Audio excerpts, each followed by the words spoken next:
அடுத்து இருக்குது சிரோனி. 3 பேர் தானேம்மா இருக்கிறீங்க? மத்தவங்களெல்லாம் காணோமே!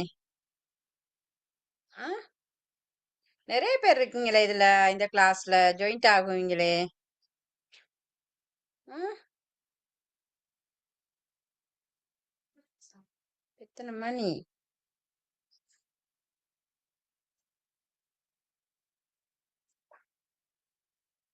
6:05 ஆக போகுது. ம். பவி இப்பதான் ஜாயிண்ட் ஆயிருக்காங்களோ? இல்ல ஜாயிண்ட் ஆக ஆ குட் ஈவினிங்மா. லேட் ஆகுது ஜாயிண்ட் ஆக.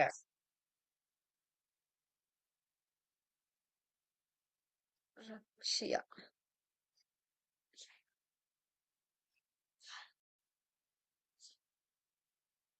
சங்கீதன். புதுசா யாரும் இருக்கீங்களா? Sports.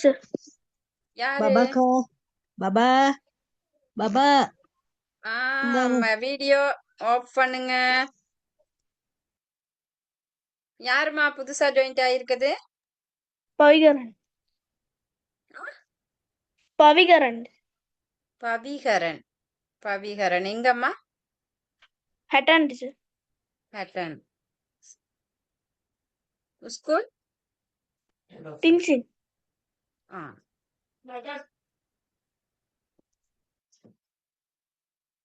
ம்ஹும். யாரு? சரி பிள்ளையர். பாப்போம் 6 பேர் இருக்கீங்கன்னா 6 பேர்னா சக்சஸ்ஃபுல் சேர்த்து தான் 6ன்னு நினைக்கிறேன். நாங்க ஸ்டார்ட் பண்ணுவோம். மத்தவங்க ஜாயிண்ட் ஆகட்டும். என்ன பிள்ளையர்? லேட் ஆகுது. 6:05 ஆச்சு. சரியா? இப்ப பாருங்க.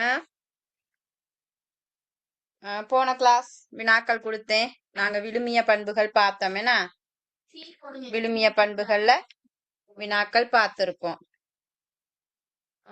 விழுமிய பண்புகள்ல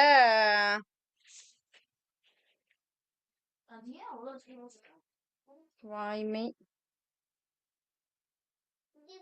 என்ன ஒப்புரவு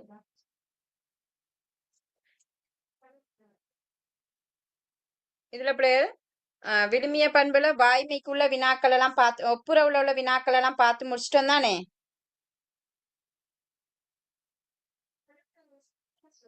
சிரோனி Teacher நான் போன கிளாஸ் வரல டீச்சர். வரலையா? பவி வாய்மை ஒப்புரவு பார்த்துட்டு வாய்மையா பார்க்க இருக்கு. தெரியல நான் இன்னைக்கு தான் ஜாயின் ஆகிறேன். யாரு? பவியா? ஆமா பவி ஆமா பவி ஏற்கனவே இருந்தாளே.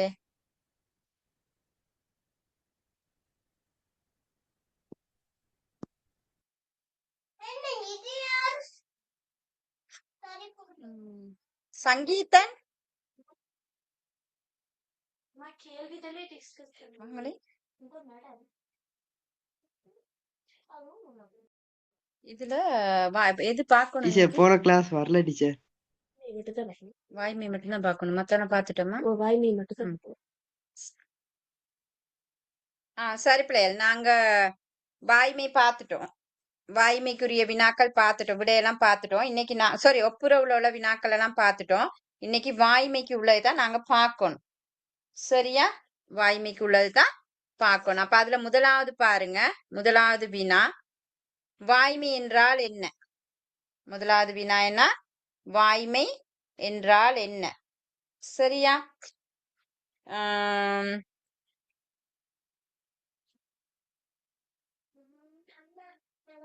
வாய்மை என்றால் உண்மைன்னு ஐயோ போங்களே, இதை ஆட்டி விட்டா போச்சு. அழகா இருக்கு. நான் வந்து தரேன். போங்க. வாய்மை என்பது உண்மை பேசுதல். என்ன பிள்ளை? உண்மை பேசுதல் தான் வாய்மைன்னு சொல்லப்படுகிறது. அதையும் சொல்லலாம். இன்னொன்னு சொல்லலாம், வாயினால் உரைப்பதனால் வாய்மைன்னு சொல்லப்படுகிறது. சரியா? வாய்மை என்பதற்கு வாயினால் நாங்க உரைப்பதனால் வாய்மை என்றும் சொல்லப்படுகிறது. அப்படி இல்லாட்டி உண்மைன்னு நாங்க சொல்றோம். சரியா?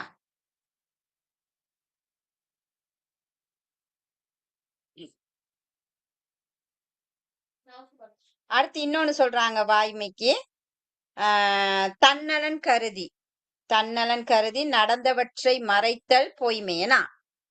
தன்னலன் கருதி நடந்தவற்றை மறைத்தால் அது வாய்மை இல்ல, அது பொய். இப்ப வாய்மை எனப்படுவது எதனையும் மறையாமல் வெளிப்படுத்துதல் வாய்மை. வாயினால் வெளிப்படுத்துவதனாலையும் வாய்மைன்னு சொல்லப்படுகிறது. உண்மைதான் வாய்மை.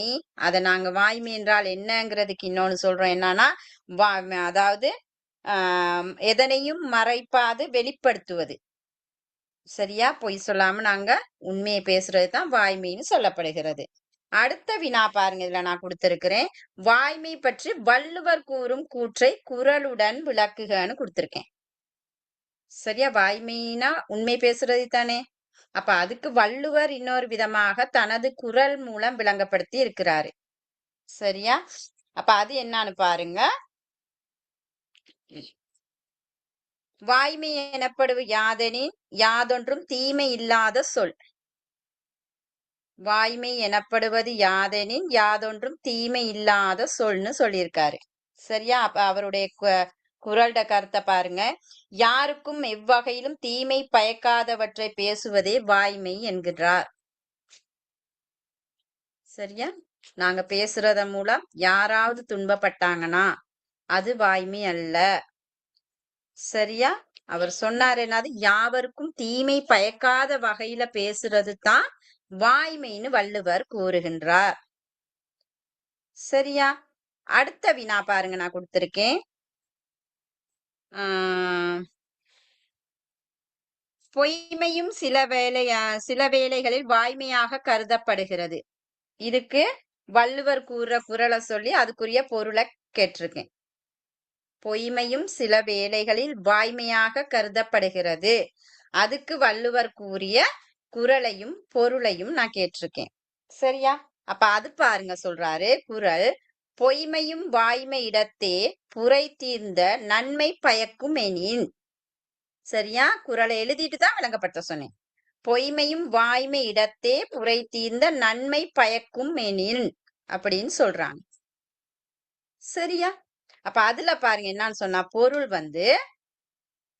நாங்க கூறுகின்ற பொய்யால ஒருவர் நன்மை அடைவாராயின் அது வாய்மைன்னு சொல்றாரு. சரியா? அதுக்கு நாங்க போன கிளாஸ் நான் அதை விளங்கப்படுத்தினேன். நாங்க சொல்ற ஒரு பொய்யால ஒருவர் நன்மை பெறுவாராயின் அது வாய்மைன்னு சொல்லப்படுகிறது. சரியா? அப்ப அதுதான் அந்த குறளுடைய பொருள்.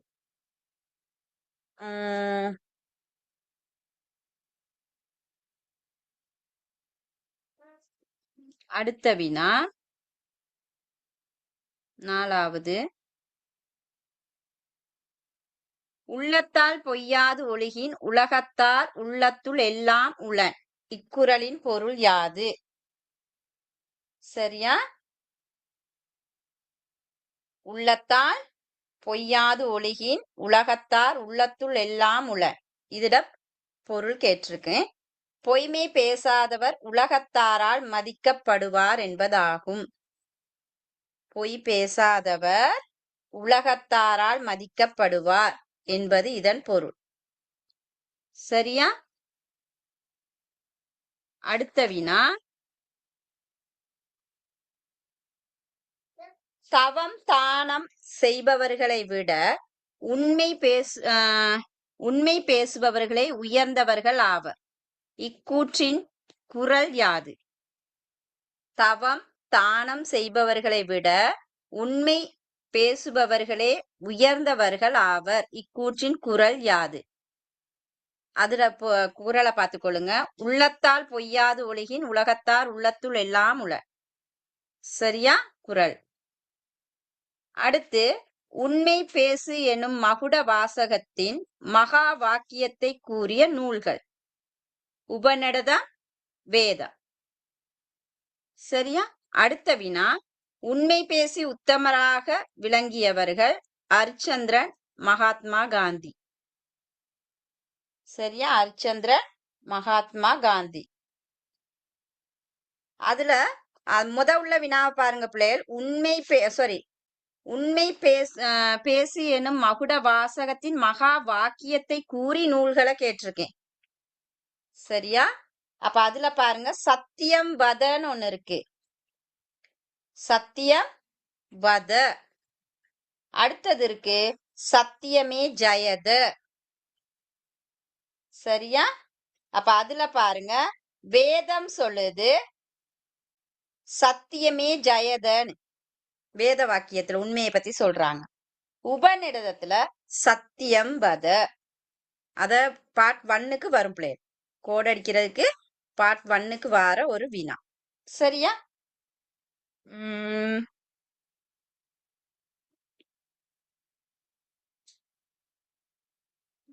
அடுத்து என்ன இருக்கு?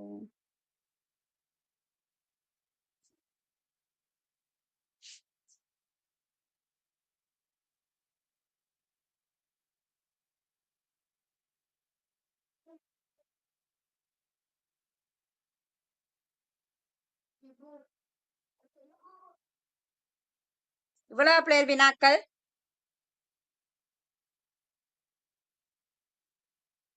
ஆ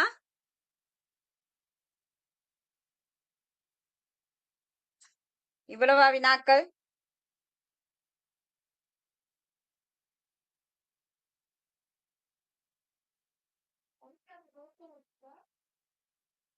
இன்னொன்னுல கேட்டிருக்கு பாருங்க, தவம் தானம் செய்பவர்களை விட உயர்ந்தவர்களாக வள்ளுவர் யாரை குறிப்பிடுகின்றார்னா வாய்மை, உண்மை பேசுபவர்களை சொல்றாரு. அதையும் குறிச்சு கொள்ளுங்க. அழகா இருக்கு. சரியா பிள்ளை?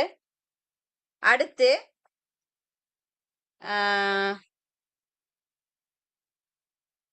வாய்மையை பத்தி சிறு குறிப்பு ஒண்ணு எழுத சொன்னேன். வாய்மையை பத்தி ஒரு சிறு குறிப்பு. எக்ஸாம் பேப்பர் பாத்தீங்களா? யாராவது இந்த முறை ஓ லெவல் எக்ஸாம் பேப்பர் பாத்தீங்களா?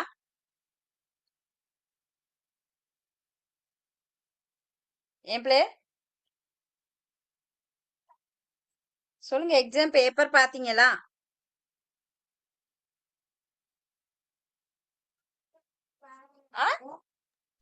இல்ல டீச்சர். இல்ல பாபா.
சைவ சமய விழுமியங்கள் 4 குறிப்பிடுக. முதலாவது வினாவுல 10வது வினா கேட்டிருக்காங்க. 2 புள்ளிக்குள்ளது. விட என்ன?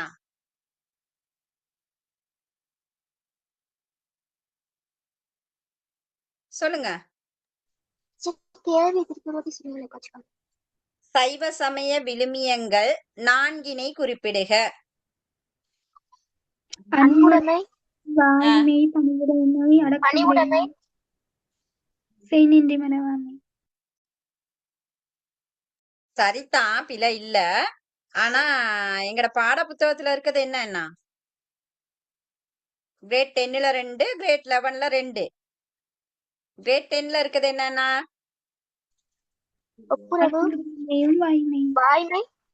ஒப்புரவும் வாய்மையும். சரியா? கிரேட் 11ல இருக்குது ஈகை.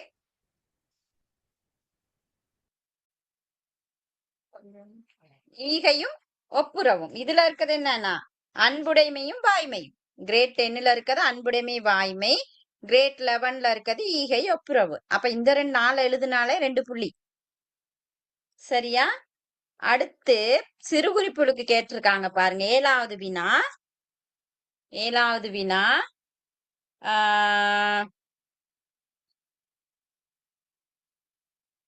சமய விழுமியங்களில் ஈகை சிறுகுறிப்பு. இப்பதானே நான் சொன்னேன் ஈகையை பத்தி சிறுகுறிப்பு எழுதுங்கன்னு. எழுதுனீங்களா?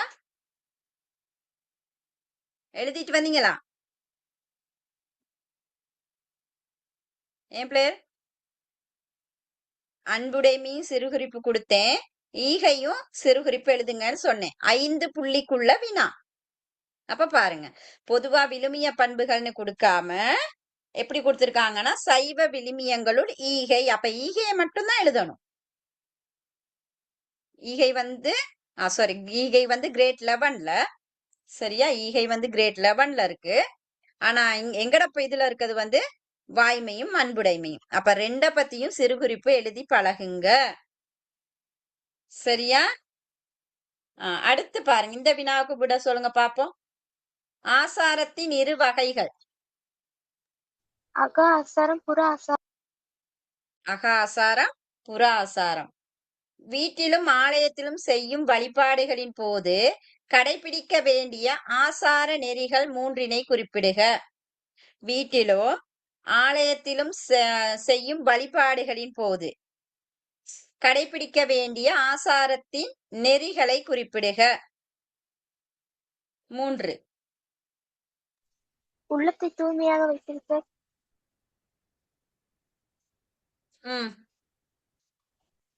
வேற?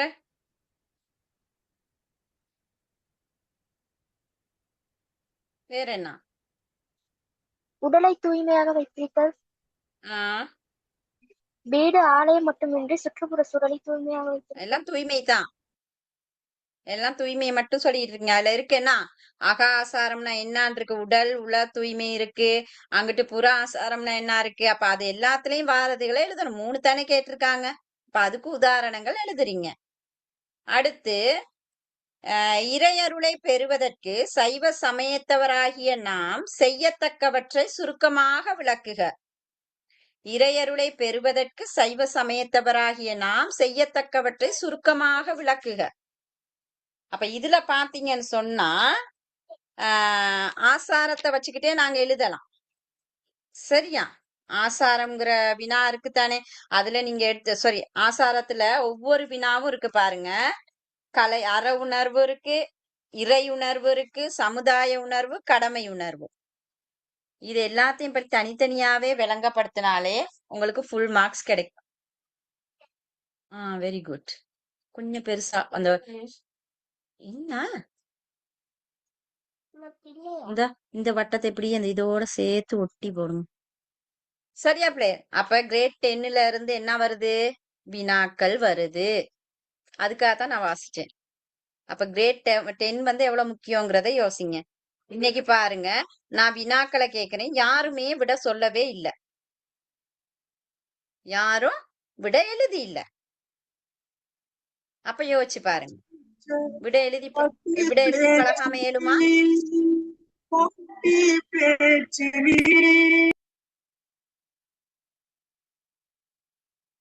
பிளேயர் விட எழுதாம இயலுமா? எங்களுக்கு பயிற்சி இல்லாம. பண்ண அன்னைக்கு கொடுக்குற பயிற்சிகளை செய்யுங்க. திருப்பி திருப்பி சொல்றேன், நான் வந்து அந்த பாட புத்தகத்துல படிச்சு கொடுத்த எல்லா விஷயங்களையும் வச்சுக்கிட்டு தான் வினாக்கள் தாரேன். நீங்க கடைசி நேரம் புத்தகத்தை தூக்கிக்கிட்டு படிக்க தேவையில்ல. இதுக்கு வினாக்களுக்கு விடைகளை சரியா எழுதி வச்சிங்கன்னா இத படிச்சாலே போதும். விளங்குச்சா? இனியாவது வினாக்களுக்கு விடைகளை எழுதுங்க, ஒரு கோப்பிய மெயின்டைன் பண்ணுங்க. சரியா பிளேயர்? சிரோனி? Okay teacher. அடுத்து பாருங்க பிளேயர், அப்ப இன்னைக்கு விழுமிய பண்புகள் முடியுது. விழுமிய பண்புகள் முடியுது. சரியா? அடுத்து நாங்க படிக்க வேண்டியது காலக்கணிப்பு.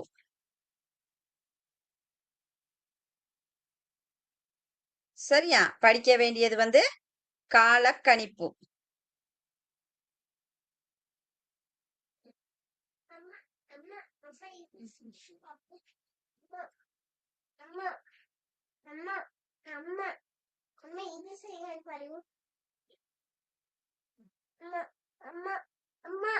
ஓ ஒண்ணும் இல்ல, அங்க போங்களேன். இப்ப ஒண்ணும் வர வேணாம், இப்ப வர வேணாம், அங்க போங்க. நீங்க வராதீங்க, அங்க போங்க. சி- சரி, கொண்டுட்டு போங்க. சரியா பிள்ளை, இன்னைக்கு நாங்க படிக்க வேண்டியது காலக்கணிப்பு. காலக்கணிப்புனா பஞ்சாங்கம் தான்.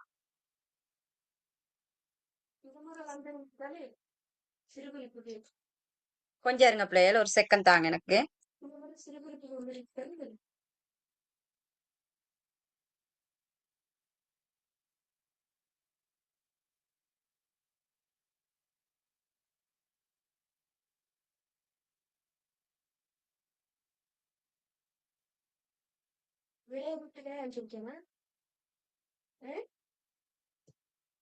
என்ன பண்றேன்னு தான் தெரியல.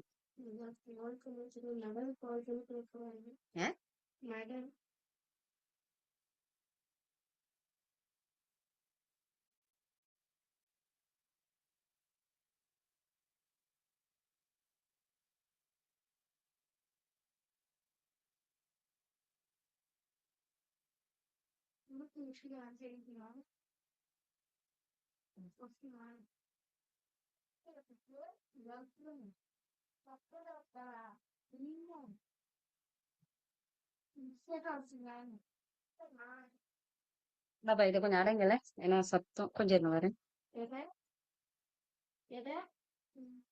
இல்ல இல்ல வேணும், அடங்கின கொஞ்சம் சத்தமா இருக்கு.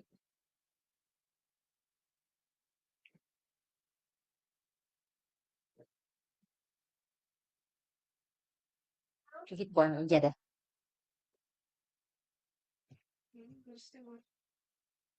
சரியா பிள்ளையர், இப்ப நீ படிக்க வேண்டிய புது பாடம் தான் காலக்கணிப்பு.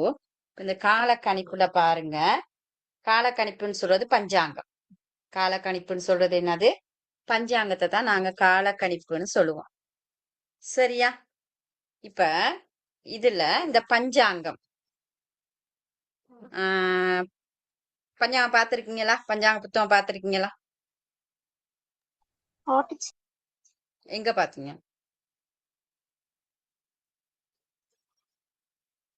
எங்க பாத்திருக்கீங்க? சொல்லுங்க, எங்க பாத்திருக்கீங்கன்னு.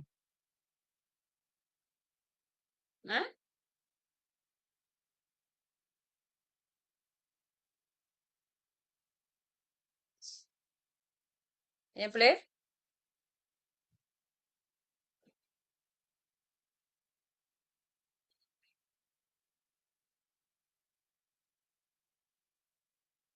சொல்லுங்க, எங்க பாத்துருக்கீங்க? பொதுவா நீங்க கோயிலுக்கு போனீங்கன்னா நீங்க நேரம் எல்லாம் பார்க்க போவீங்கன்னா, அப்ப அந்த நேரம் வந்து கோயில்ல ஐயர் பார்த்து சொல்லுவாரு, அந்த பஞ்சாங்க நூல்ல தான் எல்லாத்தையும் பார்த்து சொல்லுவாரு. சரியா? அப்ப அதுல நீங்க பாருங்க, எங்கட நாங்க வந்து என்ன பஞ்சாங்கத்தை கடைபிடிக்கிறோம் சொல்லுங்க பாப்போம். திருக்கணித பஞ்சாங்கம். எந்த பஞ்சாங்க விளங்கல? திருக்கணித பஞ்சாங்கம். திருக்கணித பஞ்சாங்கம். வேற என்ன இருக்கு? வாத்திய பஞ்சாங்கம். வாக்கிய பஞ்சாங்கம். திருக்கணித பஞ்சாங்கம், வாக்கிய பஞ்சாங்கம், இந்த ரெண்டு தான் நாங்க பாக்குற பஞ்சாங்கம். இப்ப நீங்க பொதுவா நீங்க எடுத்து பாத்தீங்கன்னா டிவிலயோ இல்லாட்டி ரேடியோலயோ சொல்லுவாங்க, புது வருஷம் பிறந்துருச்சுன்னா அப்ப எப்ப பிறக்குது, திருக்கணித பஞ்சாங்க நேரத்தின்படி இந்த நேரத்துல பிறக்குது, ஏன்னா வாக்கிய கணித பஞ்சாங்கத்தின்படி இந்த நேரம் பிறக்குது அப்படின்னு எல்லாம் சொல்லுவாங்க. அப்ப எந்த நாங்க இத பாக்குறதா இருந்தாலும், நேர காலங்களை பாக்குறதா இருந்தாலும் பஞ்சாங்கத்தை பார்த்துதான் நாங்க சொல்றது வழக்கம். அப்ப அந்த பஞ்சாங்கம் தான் பிள்ளைகள் காலக்கணிப்பு அப்படிங்கிற தலைப்பு கீழே உங்களுக்கு கொடுத்திருக்கிறாங்க. பஞ்சாங்கத்துல என்னென்ன விஷயங்கள் இருக்கோ அதைத்தான் அப்படியே இதுல கொடுத்திருக்காங்க. சரியா? சரி. அப்ப இதுல பாருங்க இந்த காலக்கணிப்பு அல்லது பஞ்சாங்கம். இப்ப எப்படி வேணாலும் கேட்கலாம். சரியா? அப்ப இந்த காலக்கணிப்பு அப்படிங்கிற அந்த புத்தகத்தை எழுதுனது யாரு? ஆ? தெரியுமா? தெரியுமா? ஆரியப்பட்டர். யார் எழுதுனது? ஆரியப்பட்டர். குப்தர் காலத்துல வாழ்ந்த ஆரியப்பட்டர் என்பவரால எழுதப்பட்ட ஒரு நூல். அப்ப பாருங்க, பொதுவா நாங்க இதை எடுத்துட்டு 3ஆம் நூற்றாண்டு கால பகுதிகள் பிள்ளைகள். அப்ப அந்த காலத்திலேயே என்ன செஞ்சுட்டாரு இவரு?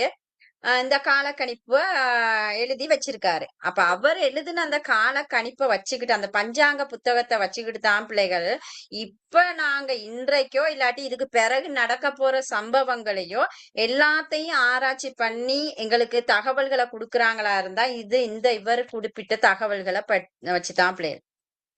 சரியா? அப்ப பாருங்க அவர் எவ்வளவு இதா இருந்திருப்பாரு. எவ்வளவுக்கு அவர் துல்லியமா கணிச்சு என்னத்தை வச்சு கணிச்சாரு? வானியலை வச்சுக்கிட்டு அடிப்படையா கணிச்சாரு. ஏன்னா அப்ப அவர் சொன்ன விஷயங்கள் எல்லாம் தற்போது நிகழ்ந்து கொண்டு இருக்குது. அப்ப அவர் எப்பயோ அதான் இப்ப நாங்க நவீன யுகத்துல எவ்வளவோ விஞ்ஞான தொழில்நுட்பங்கள் இருக்கிற நேரத்துல வச்சுக்கிட்டு தான் நாங்க ஆராய்ச்சி பண்ணி சொல்றோம். ஆனா அவரை யோசிச்சு பாருங்க, எந்தவித தொழில்நுட்பமும் இல்லாத ஒரு காலகட்டத்துல அவர் எழுதி இருக்கிறாரு. சரியா? அப்ப அவர் எதை வச்சு எழுதினார்னு சொன்னா ஆரியப்பட்டர் குப்தர் காலத்துல வாழ்ந்தவர். அவரால் தான் எழுதப்பட்டுச்சு. 2 வகையான பஞ்சாங்கங்கள் இருக்கு. ஒண்ணு வாக்கிய கணித பஞ்சாங்கம், மற்றது திருக்கணித பஞ்சாங்கம். இன்னொன்னு இருக்கு பிள்ளை சித்தாந்த பஞ்சாங்கம்னு. ஆனா அது புழக்கத்துல இல்ல. 2 வகையான பஞ்சாங்கம் தான் இருக்கு. புழக்கத்துல இருக்கிறது 2 வகையான பஞ்சாங்கம். ஒண்ணு திருக்கணிதம், மற்றது வாக்கிய கணிதம். இப்ப எங்களுக்கு தெரியும் இந்த பஞ்சாங்கம் நாங்க ஏன் பார்த்து செய்யறோம் அப்படிங்கிற ஒரு கேள்வி வந்துச்சுன்னா, அதாவது இந்துக்கள் ஏன் நாங்க இந்த சைவர்கள் பஞ்சாங்கத்தை பாக்குறோம்னு சொன்னா, அந்த பஞ்சாங்கத்தை பார்த்து நாங்க செய்கின்ற எல்லா செயற்பாடுகளும் தடையில்லாம ஒழுங்காக நிறைவடையுங்கிற ஒரு நம்பிக்கை. அதனாலதான் நாங்க பஞ்சாங்கம் பாக்குறோம். சரியா? அப்ப இந்த பஞ்சாங்கம் பார்க்கப்படுற சந்தர்ப்பங்கள் அப்படின்னு நாங்க சொல்ற நேரத்துல விரதங்களுக்கு பார்ப்போம், பண்டிகைகளுக்கு பார்ப்போம், எல்லா விரதங்களுக்கும் பார்ப்போம், எல்லா பண்டிகைகளுக்கும் பார்ப்போம்.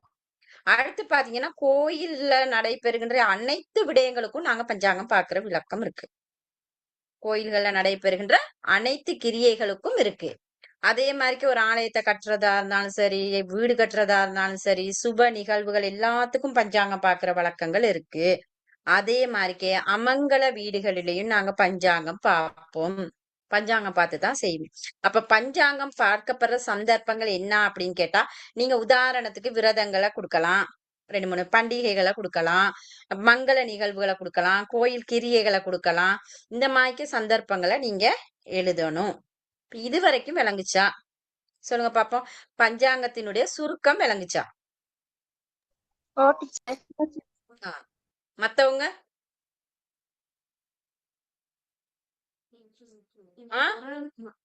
ஸ்ரீசத் கொஞ்சம் பாப்போம்.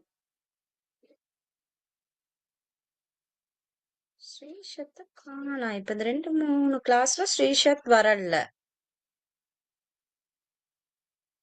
அபினேஸ்கர் வரல. என்ன சாருகாஷினி?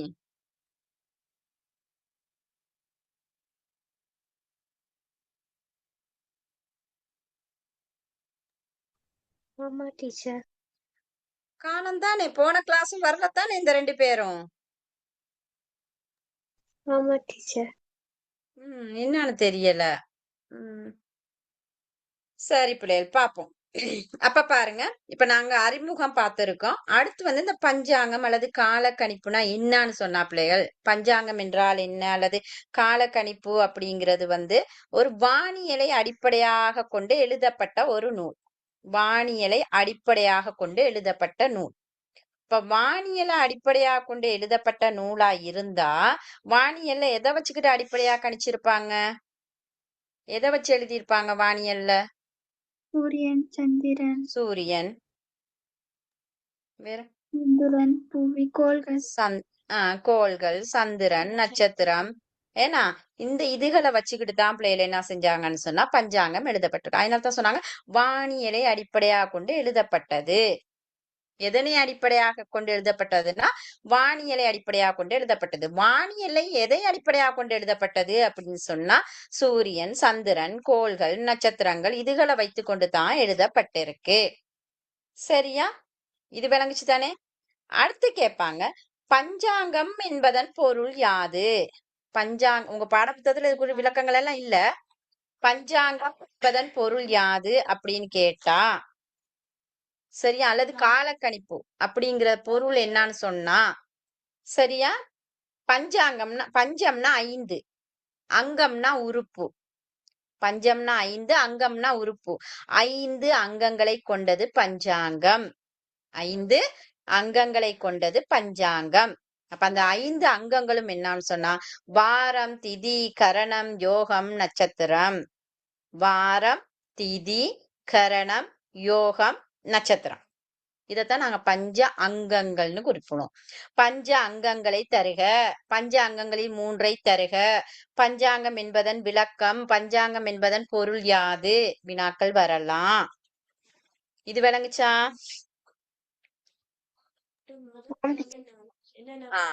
இப்ப பாத்துக்கொள்ளுங்க. உங்களுக்கு 10ல இருக்கிறது என்ன விஷயம்னு சொன்னா இந்த கால அலகுகளை மட்டும்தான் உங்களுக்கு விளங்கப்படுத்தி இருக்காங்க. என்னது? ஆண்டு, மாதம், கிழமை, நாள். இவ்வளவுதான் இருக்கு. சரியா? ஆண்டு, மாதம், கிழமை, நாள். இது ஒரு விஷயம் மட்டும்தான் இருக்கு. கிரேட் 11ல தான் பஞ்ச அங்கங்களுடைய விளக்கமும் இருக்கு. சரியா? பஞ்ச அங்கங்களுடைய விளக்கமும் கிரேட் 11ல இருக்கு. உங்களுக்கு இதுல என்ன சொல்லியிருக்காங்கன்னு சொன்னா அது பில நான் சொல்லித்தரேன், கொண்டு போய் வைங்க. சரியா? அப்ப இதுல என்ன சொல்லப்பட்டு இருக்குன்னா நாள்னா எப்படி கணிக்கப்படுது, கிழமைனா எப்படி கணிக்கப்படுது, மாதம் எவ்வாறு கணிக்கப்படுது, ஆண்டு எவ்வாறு. இதுதான் கால அலகுகள்.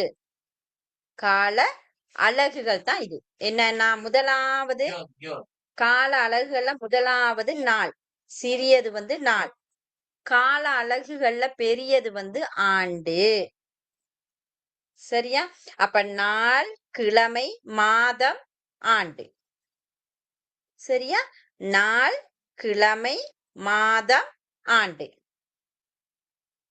சரியா? இப்படித்தான் நான் இந்த கால அலகுகள் கணிக்க. அப்ப கால அலகுகள் எதுன்னு கேட்பாங்க. கால அலகுகளை தருக அப்படிங்கறது கேட்பாங்க. சரியா? இது விளங்குச்சா?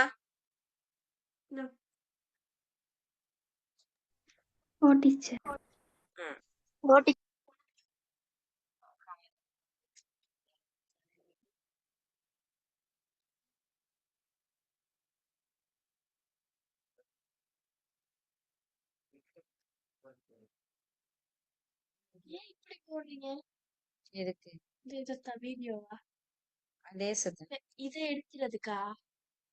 அடுத்து பாருங்க பிள்ளையர், இதுல கால அலகுகள்ல பெருசு எது? ஆண்டு.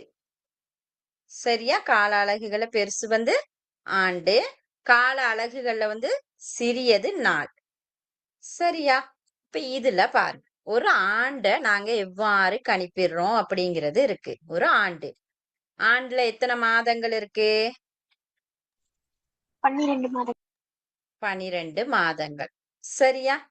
அப்ப இதுல நீங்க பாத்தீங்கன்னு சொன்னா இந்த கால அலகுகள்ல நாங்க கணிக்கிறது ஒண்ணு சூரியனுடைய சுற்றுகையை வச்சுக்கிட்டு கணிப்போம். சூரியன் சுத்தி வார சுற்றுகையை வச்சுக்கிட்டு கணிக்கிறோம். அடுத்து சந்திரனுடைய சுழற்சியை வச்சுக்கொண்டு கணிக்கிறோம். சூரியனுடைய சுழற்சி, சந்திரனுடைய சுழற்சி. இது 2 வச்சுக்கிட்டு தான் நாங்க என்ன செய்யறோம்? ஆண்டை கணிப்பிடுறோம்.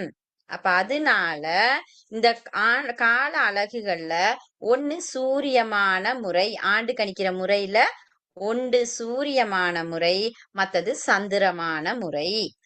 இந்த சூரியனுக்கு இன்னொரு பேர் சொல்லுவாங்க சௌரம்னு. சௌரமான முறைன்னு சொல்லலாம். 60 சமயங்கள்ல சூரிய வழிபாடு இருக்குதானே, சௌரம் தானே. அப்ப அதுல சூரியன் சுற்றுகைய வச்சுக்கொண்டு காலம் கணிக்கப்பட்டால் அது என்னன்னு சொன்னா சூரியமான முறை அல்லது சந்திரமான முறை. சந்திரனுடைய சுற்றுகையை வைத்துக்கொண்டு காலம் கணிக்கப்பட்டால் அது சந்திரமான முறைன்னு சொல்லப்படுது.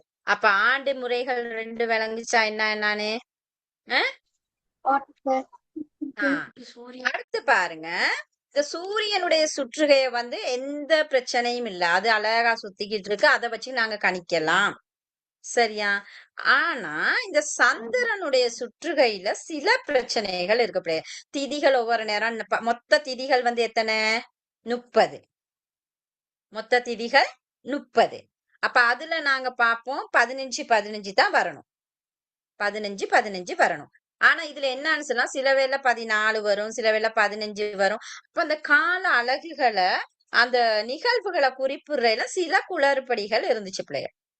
அப்ப அதனால என்ன செஞ்சுட்டாங்கன்னு சொன்னா இந்த சந்திரமான முறைய காலத்துக்கு கணிப்பிடுறத கைவிட்டாங்க. ஆரம்பத்துல முத கணிக்கப்பட்டது சந்திரனை அடிப்படையா கொண்டுதான், சந்திரனுடைய சுற்றுகையை வச்சு கொண்டுதான் ஆரம்ப காலங்கள்ல பழங்காலத்துல கணிக்கப்பட்டுச்சு. ஆனா அதுல சில பிரச்சனைகள் ஏற்பட்டனால இந்த சந்திரமான முறையை விட்டுட்டு சூரியமான முறை கணிக்கப்பட்டுச்சு. இப்ப நாங்க இப்ப கணிக்கிறது இந்த சர்வதேச ரீதியில எல்லாமே இப்ப கணிக்கிற முறை இந்த சூரியமான முறை தான். இப்ப ஆரம்பத்துலதான் சந்திரமான முறை. சரியா? இப்ப இந்த சந்திரமான முறையை நாங்க ரெண்டா பிரிப்போம் பிள்ளையர். சந்திரமான முறையை ரெண்டா பிரிக்கிறோம். பூர்ணிமாந்த முறை, அமாந்த முறை கேட்பாங்க. சந்திரமான முறையின் இரு பிரிவுகளும் இல்லாட்டி இரு அலகுகள் சூரியமான பூர்ணிமாந்த முறை, அமாந்த முறை. இது திதி தான் பிள்ளைகள் சொல்லப்படுது. என்னன்னு சொன்னா இப்ப நாங்க ஒரு மாசத்துல 30 நாள் தானே, ஏன்னா 30 நாள். அப்ப அந்த 30 நாளை ரெண்டா பிரிக்கிறோம். ஒண்ணு பௌர்ணமியில இருந்து அமாவாசைக்கு வார 15 நாட்கள் பூர்ணிமாந்த முறை. இத சுக்லபட்சம்னு சொல்லுவோம், வளர்ப்பிறை காலம். சரியா? அமாந்த முறைன்னு சொன்னா தேய்பிறை. பௌர்ணமியில இருந்து அமாவாசைக்கு போகுமே அந்த 15 நாளும் அமாந்த முறை. அப்ப பூர்ணிமாந்த முறைனா என்ன, அமாந்த முறைனா என்னங்கிற விளக்கம் எங்களுக்கு தெரிஞ்சிருக்கணும். சரியா? அப்ப ஒரு ஆண்டுல பாத்துக்கொள்ளுங்க 12 மாதங்கள் இருக்கு. சரியா? இந்த 12 மாதங்களும் எவ்வாறு கணிக்கப்படுது அப்படின்னு சொன்னா சூரியனுடைய சுற்றுகையை வச்சு கொண்டு கணிக்கப்படுது. அத சூரியமான முறை அல்லது சந்திரமான முறைன்னு சொல்றோம். அடுத்து நீங்க பாத்தீங்கன்னு சொன்னா சந்திரனுடைய சுழற்சியை வச்சு கொண்டு கணிக்கப்படுது. அது 2 வகையாக நாங்க பிரிக்கிறோம். ஒன்று அமாந்த முறை, பூர்ணிமாந்த முறை, மற்றது அமாந்த முறை. பூர்ணிமாந்த முறைனா வளர்ப்பிறை. சூரியன் சந்திரன் தேய்பிறையில இருந்து 15 நாள் வளர்ந்து வார 15 நாட்களும் பூர்ணிமாந்த முறை, பூரணை சுக்லபட்சம் அப்படின்னு சொல்லலாம். அமாந்த முறைன்னு சொன்னா பௌர்ணமியில இருந்து அமாவாசைக்கு வார 15 நாட்கள் அமாந்த முறை, தேஞ்சு போற 15 நாள் அமாந்தம். சரியா? இது விளங்குச்சா?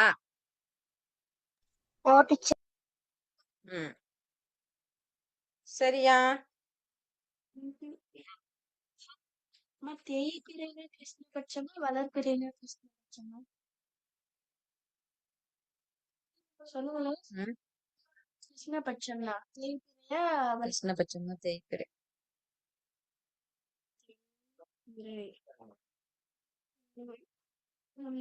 சரியா? அப்ப இதுல பாருங்க காலக்கணிப்புல சந்திரனை மையமா வச்சுக்கிறது சந்திரமான முறை. நான் சொன்னேன் இது பண்டைய காலத்துல. சரியா?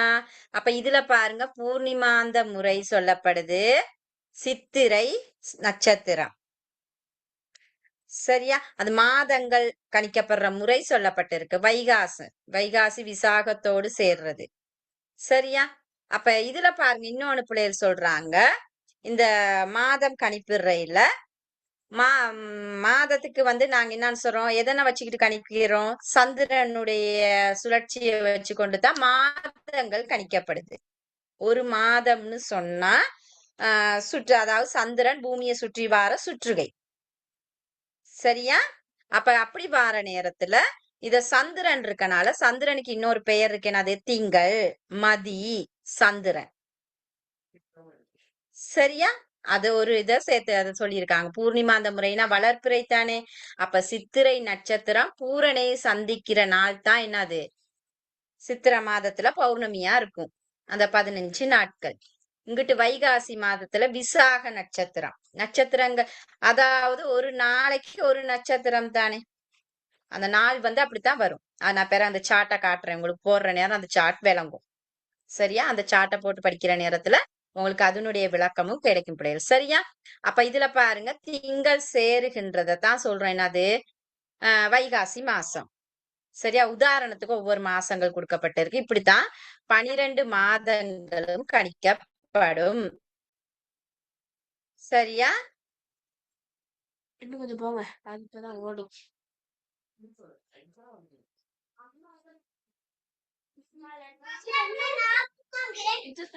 எக்ஸாம்பிளா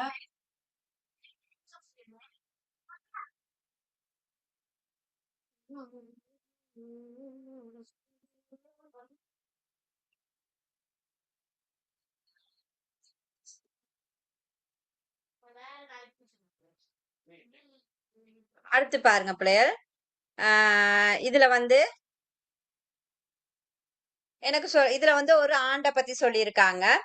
ஆரம்ப காலத்துல வந்து கணிக்கப்பட்ட முறை பாருங்க, தை மார்கழி. சரியா? அடுத்து வந்து ஆவணி ஆடி ஒரு வருடங்களாக முற்காலத்துல கணிக்கப்பட்டுச்சு. இப்ப வந்து நாங்க பாக்குறோம் என்னன்னு சொன்னா, இப்ப உள்ள கால கணிப்பீடின்படி ஒரு வருடத்துல 12 நாட்கள் சூரியமான முறையில முதலாவது, இப்ப நாங்க ஆங்கில முறையில பார்த்தோம்னு சொன்னா ஜனவரில இருந்து டிசம்பர். ஆனா தமிழர்களுக்கு பாக்குற நேரத்துல, தமிழர்களுக்கு ஒரு வருடம்னு சொல்ற நேரம், வருடத்தின் முதல் மாதம் எது? சித்திரை. அதனால தானே புது வருட பிறப்புன்னு நாங்க அதை சித்திரை மாசத்தை கொண்டாடுறோம். அப்ப சித்திரை தான் முதலாவது. அதுக்கு பிறகு பாத்தீங்கன்னா சித்திரை, அடுத்து என்னது? வைகாசி, ஆனி, ஆடி, ஆவணி, புரட்டாசி, ஐப்பசி, கார்த்திகை, மார்கழி, தை, மாசி, பங்குனி. சரியா? இதுதான் 12 மாதங்கள், தமிழர்களுக்கு உரிய 12 மாதங்கள் ஒரு வருடம். தை முதல் மாதம், பங்குனி தான் இறுதி மாதம். ஒரு ஆண்டு அப்படித்தான் கணிக்கப்படுது. இப்ப இதுல என்னன்னு சொன்னா, சூரியன், அதாவது சூரியன் மீன ராசில இருந்து மேட ராசிக்கு வார அன்னைக்கு தான் என்ன பிறக்குது? சித்திரை புத்தாண்டு பிறக்குது. அப்ப இந்த சூரியன் 12 ராசிக்கும் போவாரு. அப்படி அந்த 12 ராசிக்கும் போறது தான் 12 மாதங்கள். சரியா? மாதம் எவ்வாறு உருவாகுச்சுன்னு பாத்தீங்கன்னா, சூரியன் ஒவ்வொரு ராசிக்கும் போவாரு. இது எதுல? சூரியமான முறையில. சரியா? இந்த சந்திரமான முறையில சந்திரனுடைய சுற்றுகையில சில குளறுபடிகள் இருந்தனாலதான் அது விடுபட்டுச்சு. ஆனா இப்ப வந்து நாங்க இதுல தான் கணிக்கிறோம். சரியா? இத தெரிஞ்சுக்கொள்ளுங்க. கால கணிப்புல எவ்வாறு கணிக்கப்படுகிறது அப்படி. சரியா?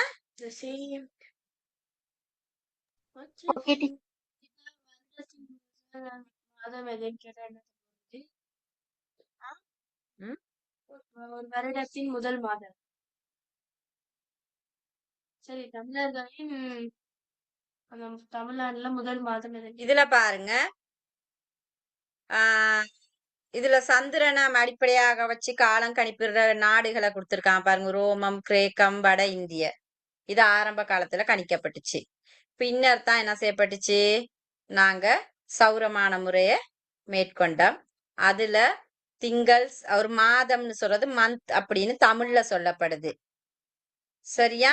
மாதம்ங்கிற, அதாவது திங்கள் சந்திரனுடைய சுற்றுகை வச்சுக்கிட்டு நாங்க கணிக்கிறோம். அதுல மாதம்ங்கிறது மந்த்னு சொல்லப்படுகிறது. இந்த விஷயங்கள் சொல்லப்பட்டிருக்கு.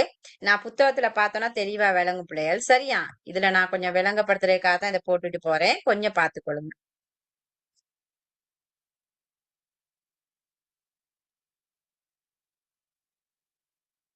சரியா? அடுத்து பாருங்க, கிழமை. கிழமைன்னு சொன்னா உரிமை, வாரம், கிழமை. இது எல்லாமே ஒரே சொல். கிழமை, வாரம், உரிமை. இது ரெண்டுமே என்னது? இது மூணுமே ஒரே சொல் தான். அப்ப இதுல பாத்தீங்கன்னு சொன்னா, இந்த 7 நாட்களும் அதுல வந்து நாங்க சூரியனை வச்சுக்கிட்டு தான் நாங்க கணிப்பிடுறோம். அப்ப அந்த சூரியனை நாங்க ஞாயிறுன்னு சொல்லுவோம். ஞாயிற்றுக்கிழமை, வாரத்தின் முதலாவது நாள் வந்து ஞாயிறு. அது சூரியனை தான் சொல்லுது. நீங்க இது எங்க பார்க்கலாம்னு சொன்னா நவக்கிரகங்கள்ல பார்க்கலாம் எப்படி இருக்குங்கிறத. இந்த கோள்கள் வந்து நவக்கிரகத்துல எவ்வாறு கணிக்கப்பட்டிருக்கு அப்படிங்கிறத நாங்க பார்க்கலாம். சரியா? அப்ப முதல்ல நடுவுல இருக்கும் எது? சூரியன். அப்ப அந்த சூரியன் தான் ஞாயிறுன்னு சொல்லப்படுது. அடுத்து பாருங்க திங்கள். திங்கள்னு சொன்னா சந்திரன். நவக்கிரகத்துல எப்படி இருக்கும்? சந்திரன் தான் இருக்கும், திங்கள்னு இருக்காது. சந்திரன், சூரியன் அப்படின்னு தான் இருக்கும். சரியா? அடுத்து பாருங்க செவ்வாய். சரியா? அடுத்து வந்து புதன். வியாழன் வந்து குருன்னு இருக்கும் நவக்கிரகத்துல. வியாழன் குரு. வெள்ளி சுக்கிரன். சனி சனி. இதுதான் 7 நாட்கள். 7 கோள்கள் 7 நாட்களாக சொல்லப்படுது. அதை தவிர நவக்கிரகத்துல இருக்கு ராகு கேது. இது வந்து நிழல் கிரகங்கள், இல்லாட்டி சாயா கிரகங்கள்னு சொல்லுவோம். நிழல் கிரகங்கள், சாயா கிரகங்கள். இது வந்து வாரத்துக்குள்ள வராது. கோள்கள்ல இருக்கு, ஆனா நவக்கிரகத்துல இருக்கு ராகும் கேதும். இது நிழல் கிரகங்கள், ஆனா கிழமையில வந்து 7 கோள்கள் தான் வருது. 7 நாட்கள். 7 நாட்களை தான் ஒரு வாரம்னு சொல்றோம், கிழமைன்னு சொல்றோம், உரிமைன்னு சொல்றோம். சரியா? பாடத்தை முக்கிய பிரச்சனை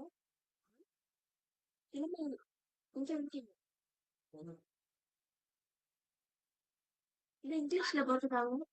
அடுத்து பாருங்க பிள்ளைகள், ஒரு நாள் ஒரு நாள் எவ்வாறு கணிக்கப்படுது அப்படின்னு நாங்க பாக்குறோம்.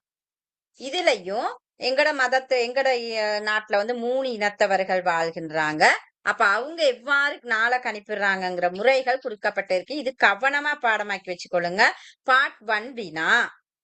இதுல நாங்க சைவர்கள் எவ்வாறு ஒரு நாளை கணிப்பிடுறோம்னு சொன்னா, ஒரு நாள் சூரிய உதயம் முதல், இன்னைக்கு சூரியன் உதிச்சதுல இருந்து மறுநாள் சூரிய உதயம் வரைக்கும் ஒரு நாள். இது சைவர்கள். ஒரு நாள் சூரிய உதயம் முதல் மறுநாள் சூரிய உதயம் வரைக்கும் ஒரு நாள். இது கட்டாயம் சைவர்கள்ட. இஸ்லாமியர்கள் பாருங்க, சூரிய அஸ்தமனம் முதல் அடுத்த நாள் சூரிய அஸ்தமனம் வரைக்கும் ஒரு நாள். கிறிஸ்தவர்கள் நள்ளிரவு முதல் அடுத்த நாள் நள்ளிரவு வரைக்கும் ஒரு நாள்னு அவங்க கணிப்பிடுறாங்க. அப்போ ஒரு நாள் என்பது எவ்வாறு கணிக்கப்படுகிறது அப்படிங்கிறதும் இதுல கொடுக்கப்பட்டிருக்கு. சரியா? இது பார்ட் 1க்குரிய வினா. சரியா? ஓகே.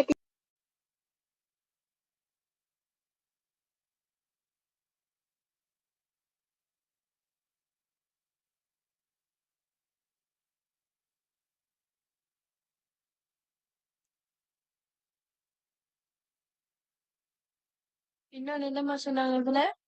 விரதம், திருவிழா, பண்டிகை.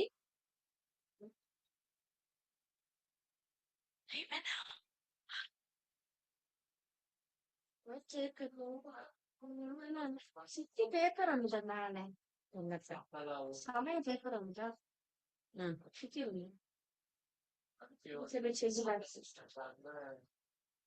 வேற கால கழிக்கும். வேணாம் வேணாம். சரி கலந்து பட்டு போறேன். டேட்டா போட்டு வச்சுக்கிறேன், நீ படிச்சுட்டு போய்.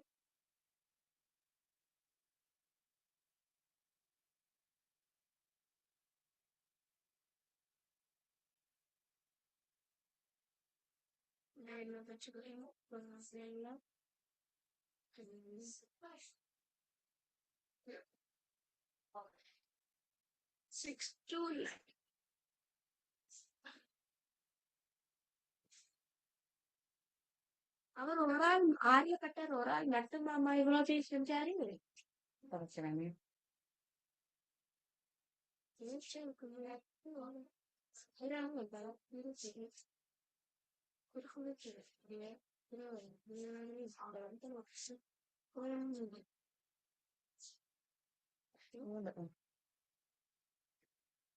இப்ப பாருங்க,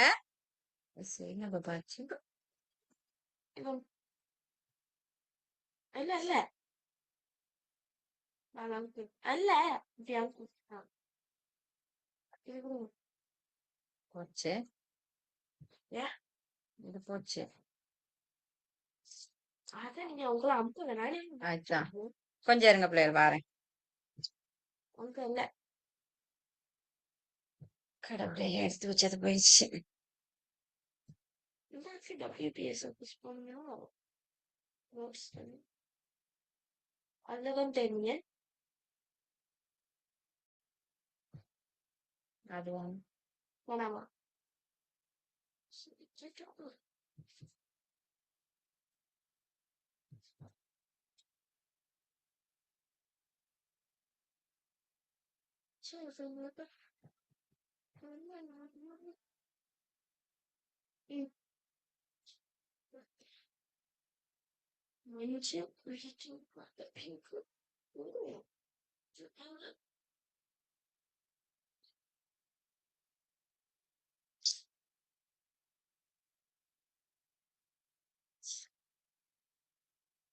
பாருங்க, காலக்கணிப்பு உங்க பாட புத்தகத்துல இருக்க விஷயங்களை பாருங்க. காலம்ங்கிறது எல்லையற்றதுன்னு கொடுக்கப்பட்டிருக்கு. அப்ப இதுல கால அலகுகளாக நாங்க சொல்றது வந்து ஆண்டு, மாதம், கிழமை, நாள், இந்த வகையில தான் கால அலகுகள் சொல்லப்படுது. அது எவ்வாறு கணிக்கப்பட்டுச்சு அப்படின்னு சொன்னா, சூரியனையும் சூரியனை சுற்றி வரும் பூமி, பூமியினுடைய உபகோளான சந்திரன், நட்சத்திரம், ராசிகள், இதுகளை கொண்டுதான் கால அலகுகள் கணிக்கப்பட்டது. அப்ப கால அலகுகள் எதை அடிப்படையாக கொண்டு கணிக்கப்பட்டது அப்படின்னு சொன்னா, சூரியன், சந்திரன், பூமி, நட்சத்திரங்கள், கோள்கள், இதை வச்சு கொண்டுதான் கால அலகுகள் கணிக்கப்பட்டுச்சு. கால அலகுகள்னா என்னன்னு கேட்டா என்னது? ஆண்டு, மாதம், கிழமை, நாள், இதுதான் கால அலகுகள். இதுல கால அலகுகள்ல பெரியது வந்து ஆண்டு, கால அலகுகள்ல சிறியது வந்து எது? நாள். சரியா? இப்ப இத நீங்க பாத்தீங்கன்னா, முதலாவது நாங்க ஆண்ட பார்த்தோம்னு சொன்னா 12 மாதங்களை கொண்டது ஒரு ஆண்டு. சரியா? மாதம், ஆண்டு ஆகியவற்றின் கணிப்பீடுகள் எவ்வாறு கணிக்கப்படுது அப்படின்னு சொன்னா, ஆண்டையும் மாதத்தையும் நாங்க எவ்வாறு கணிப்புறோம்னு சொன்னா, சூரியனையும் சந்திரனுடைய சுற்றுகையையும் அடிப்படையாக கொண்டு வச்சுதான் நாங்க மாதத்தையும் ஆண்டையும் கணிப்பிடுறோம். ஏன்னா 12 மாதங்கள். இப்ப மாதமும் சந்திரனும் வாராரு, அங்கே சூரியனும் வாராரு. அதாவது சுற்றுகை, சூரியன் சுற்றி வாரதும் அடுத்து சந்திரன் பூமியை சுற்றி வாரதையும் வச்சுக்கிட்டு தான் மாதங்கள் கணிப்பிடுறோம். அப்ப அதுல கட்டாயம் ஒரு ஆண்டுக்குள்ள 12 மாதங்கள் ஒரு ஆண்டாக சொல்லப்படுறனால அதுல மாதமும் வரும், ஆண்டும் வரும். அப்ப எப்படி கணிக்கப்படுதுன்னு சொன்னா, சூரியனை சுற்றுகைய வச்சுக்கொண்டு சூரியமான முறை ஒரு ஆண்டாகவும், சந்திரனுடைய சுற்றுகைய வச்சுக்கொண்டு சந்திரமான முறை ஒரு ஆண்டாகவும் கணிக்கப்படுது. சரியா? இதுலதான் சொல்லியிருக்காங்க பாருங்க, சந்திரனை அடிப்படையாக கொண்டு கணிப்பிடும் முறைக்கு சந்திரமான முறை, சூரியனை அடிப்படையாக கொண்டு கணிப்பிடுற முறைக்கு சௌரம் அல்லது சூரியன்னு சொல்றோம். இதை கேட்பாங்க பிள்ளைகள். சூரியமான முறை என்றால் என்ன, சௌரமான முறை என்றால் என்ன, அல்லது சந்திரமான முறை என்றால் என்ன அப்படின்னு கேட்பாங்க. அடுத்து பாருங்க, சந்திரமான முறையில சந்திரன் முறையில் மாதத்தை கணிப்பது 2 வகையாகும். சரியா? அதுல ஒன்று நிறைமதி, அதாவது பூரணை, அடுத்து வந்து அமாவாசை. இதுல நிறைமதி அத பூர்ணிமாந்தம் அப்படிங்கிறத பிரிச்சிருக்காங்க பாருங்க. பூர்ணி சக அந்தம், இதுதான் பூர்ணிமாந்தம். இது வந்து என்னது? பௌர்ணமியை கொண்டது. அமாந்தம் அமாவாசை. சரியா? அப்ப இந்த பூர்ணிமாந்தம்னா என்ன, அமாந்த முறைனா என்னங்கிற விளக்கத்தை பாடமாக்கி வச்சுக்கொள்ளுங்க. சரியா? இதுல பாருங்க, அடுத்து சொல்றாங்க, இந்த சந்திரமான முறைதான் நான் சொன்னேன் ஆரம்பத்துல கணிக்கப்பட்டுச்சு அப்படின்ட்டு. சரியா? பாருங்க, பண்டை காலத்தில் தமிழர்கள் சந்திரமான நெறியில் பூர்ணிமாந்த முறையை கடைபிடித்து மாதங்களை வகுத்தனர். எதை வச்சுக்கொண்டு? பூர்ணிமாந்தத்தை மட்டும் வச்சுக்கிட்டு கணித்தாங்க. பௌர்ணமிய வச்சுக்கிட்டு ஆரம்ப கால மனிதர்கள் கால கணிப்பை கணிச்சிருக்காங்க. நிறைமதி பௌர்ணமின்னு சொல்றோம். எப்படி கணிச்சாங்கன்னு சொன்னா, நம்ம அதை சொன்னனே, எது? சித்திரையோட போய் சேர்றது ஒரு மாதம்னு படிச்சோம் தானே, அதைத்தான் இதை கொடுத்துருக்கோம் பாருங்க. என்னான்னு, அதாவது பௌர்ணமி நாள எந்த நட்சத்திரத்துடன் பௌர்ணமி வருகிறதோ அந்த நட்சத்திரத்தின் பெயரை கொண்டு மாதம் கணிப்பிடப்பட்டுச்சு. உதாரணத்துக்கு சித்திரைங்கிற நட்சத்திரம், சரியா? சித்திரைங்கிற நட்சத்திரம் எத பூரணையோட சேருது, பௌர்ணமியோட சேருது. 27 நட்சத்திரம் இருக்கு தானே, 27 நட்சத்திரத்துல பூரணை நாள் பௌர்ணமி தினம் என்ன யாரோட போகுதுன்னா சித்திரை நட்சத்திரத்துக்கு போகுது. அப்ப அத நாங்க என்னன்னு சொன்னோம், சித்திரை மாதம்னு சொன்னோம். இரண்டாவது உதாரணம் கொடுத்திருக்கிறாங்க, வைகாசி மாதம். விசாக நட்சத்திரத்தோடு திங்கள் சேருவதை வைத்து கணிப்பிட்டாங்க. சந்திரன் சேருவதை வச்சுக்கிட்டு ஒவ்வொரு மாதங்களும் பௌர்ணமியை மட்டும் வச்சு கணிப்பிட்டாங்க. எப்ப? ஆரம்ப காலத்துல. அப்ப அவ்வாறு கணிப்பிடும் போது பாருங்க, மதியின் அடிப்படையில் கணிப்பிடுவதன் காரணமாக மாதம் என்ற பெயர் ஏற்பட்டது. மதினா மாதம், மாதத்தை மதி என்று குறிப்பிடுவது வழக்கம். எனவே இதுக்கு என்னன்னு சொன்னாங்க, திங்கள்னு சொன்னாங்க, மாதம்னு சொன்னாங்க. எவ்வாறு அந்த சொல் மாதம்ங்கிற சொல் எவ்வாறு உருவாகுச்சு? திங்கள். சரியா? அடுத்து பாருங்க, முற்காலத்தில் தமிழ் ஆண்டு, அதாவது சந்திரனை வச்சு கணிப்பிட்டமே அந்த ஆண்டு தை முதல் மார்கழி ஈராக கணிக்கப்பட்டுச்சு. அப்படி ஒன்னாகவும் ஆவணி முதல் ஆடி ஈராகவும் ஆண்டு கணிப்பிடுற வழக்கம் இருந்து வந்தது ஆரம்ப காலங்கள்ல. அத்தகைய கணிப்பீடுகளில் ஏற்பட்ட சில சங்கடங்களை தவிர்ப்பதற்காக பிற்காலத்தில் இன்றுள்ளது போல சூரியமான முறை கை கொள்ளப்பட்டது. சூரியனுடைய சுற்றுகையை வச்சுக்கிட்டு கணிப்பிட்டாங்க. சரியா? அதுலதான் ஒரு நாள் அப்படின்னு சொன்னா, மாதங்கள் எவ்வாறு கணிக்கப்பட்டுச்சுன்னு சொன்னா, சூரியன் எந்த ராசிக்கு போறாரோ அந்த ராசியை தான் நாங்க இதுல யோசிச்சு கொள்ளுங்க. எதுல? சந்திரமான முறையில நட்சத்திரத்துக்கு போனாங்க. இது விளங்குதா? சந்திரன் எந்த நட்சத்திரத்தோட போய் கணிப்பிடுதோ அதுதான் சந்திரமான முறை. சூரியமான முறையில சூரியன் ராசிக்கு போறத வச்சு கணிப்பிடுறாங்க. 12 ராசி, 12 ராசிக்கும் போவாரு. ஒரு மாத காலம் பிடிக்கும் அந்த 12 ராசிக்கு. ஒரு ராசியில இருந்து இன்னொரு ராசிக்கு போறதுக்கு 30 நாள் போகுது. அந்த 30 நாட்களும் ஒரு மாதமாக கணிக்கப்பட்டுச்சு. அத ராசியினுடைய பெயரை வச்சுக்கிட்டு நான் சொன்னோம். சரியா? அப்ப அதத்தான் சொன்னாங்க, முதல் ராசிக்கு போறாரு எங்க? மீன ராசியில இருந்து மேட ராசிக்கு போற ஒரு மாதம் என்னது? சித்திரை.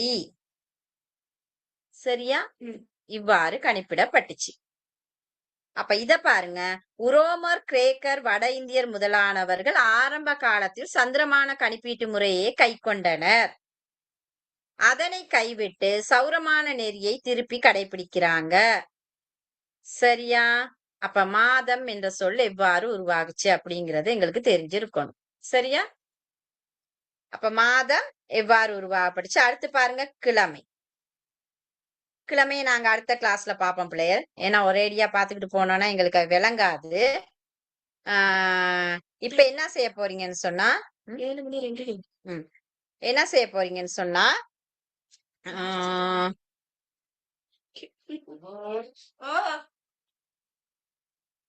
கால அலகுகள். சரியா?